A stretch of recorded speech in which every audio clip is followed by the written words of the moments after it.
In today's how-to video, we're going to look at how to do a rack of lamb.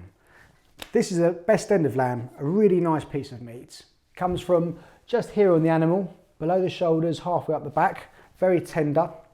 And we're going to be doing a rack of lamb, which is actually probably quite an advanced type of butchery if you're doing it at home.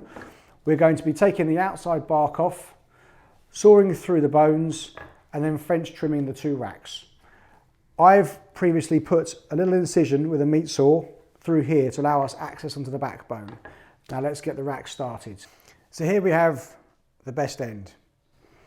We're going to cut through the incision which we've sawn here, through the backbone, and then using our knife like a dagger through the last little three joints.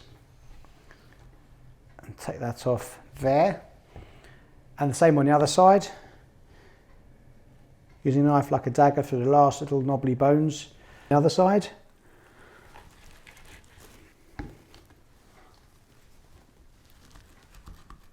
Again, using a knife like a dagger so you can get in at an angle.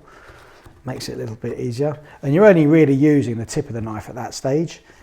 And then just run the knife along the bone.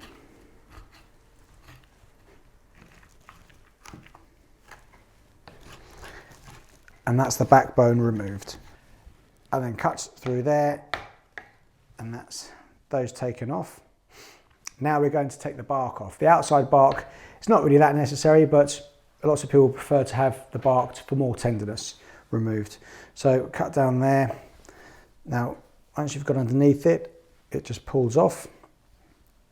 If you need to use a knife to help you with this, you can. And the same on the other side. Right, put that one there. And now on for the racks of lamb. So we're going to remove a little bone here by cutting at the top and at the bottom, putting our thumb in, pulling it out and cutting that off. It's more of a cartilage than a bone really from the shoulder bone.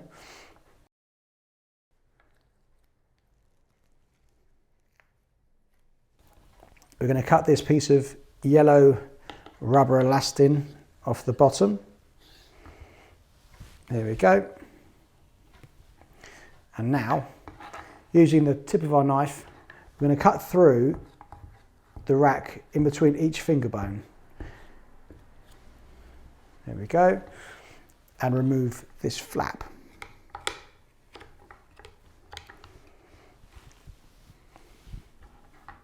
Any trim we have from this can be used for things like shepherd's pie, lamb koftas, really good meat. Okay, and now we're going to cut through each rib bone to make it look more presentable.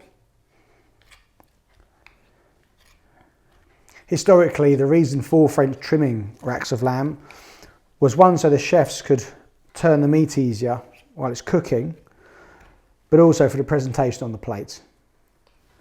And then we can clean the bones up. And there we have it, one rack of lamb.